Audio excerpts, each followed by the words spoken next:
Nah, urutan transmisi periwayat ini di ilmu hadis disebut dengan sanad namanya. Informasi yang disampaikan dari nabinya disebut matan. Hadis itu mesti memenuhi unsur sanad dan matan, seperti sayap pesawat terbang, ya, sayap burung. Jadi kalau satu cacat dia nggak bisa terbang. Maka kalau nanti bermasalah di sanadnya, hadisnya akan turun kualitas. Ya, yang paling bagus itu nanti punya 5 unsur. Disebut hadis sahih itu punya 5 nanti syaratnya. Mattasala isnaduhu binaqlil adid dhabiti 'anil adid dhabiti min ghairi syudzudin wala illatin qadihah.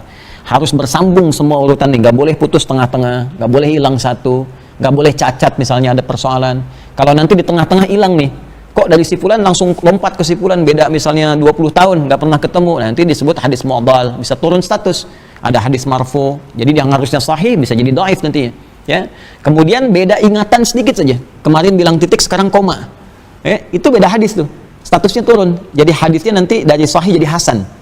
Nanti itu terminologinya Imam Tirmidzi, itu saking ketatnya kualifikasi hadis, jangan sampai nyampaikan dari Nabi salah informasi, ya.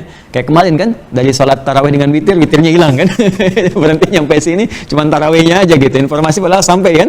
Baik, jadi kalau misalnya kemarin bilangnya titik, atau 1 menit kemarin titik, sekarang koma, nah itu berubah.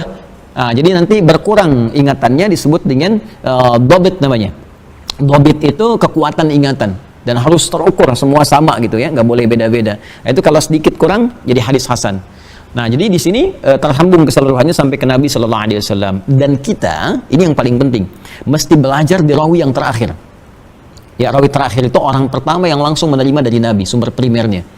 Nah, nanti dari orang-orang ini kita bisa kumpulkan. Imam Ahmad yang pernah kumpulkan di kitab Musnad namanya. Itu biasanya memberikan banyak inspirasi kepada kita. Bagaimana seorang pebisnis masih bisa belajar hadis dari Nabi, seperti Ibnu Abbas punya 200 hadis. Ya, bagaimana seorang panglima ya seperti Khalid bin Walid itu ya, kemudian siapa lagi, Abu Ubaidah bin Al-Jarrah, bahkan Umar bin Khattab punya hadis dari Nabi. Termasuk Sayyidah Aisyah. Ini Sayyidah Aisyah itu punya 2010 hadis dari Nabi. Abu Hurairah 3 tahun baru masuk Islam punya 7.000 hadis. Ya, bagaimana visinya? Beliau menyimpulkan, karena Abu Hurairah itu asal namanya Abdus Syams asalnya. Jadi penyembah Majusi, nggak puas di Majusi masuk Kristen. Bingung di Kristen, ada info dari orang-orang ada Nabi di Madinah, datang ke Madinah.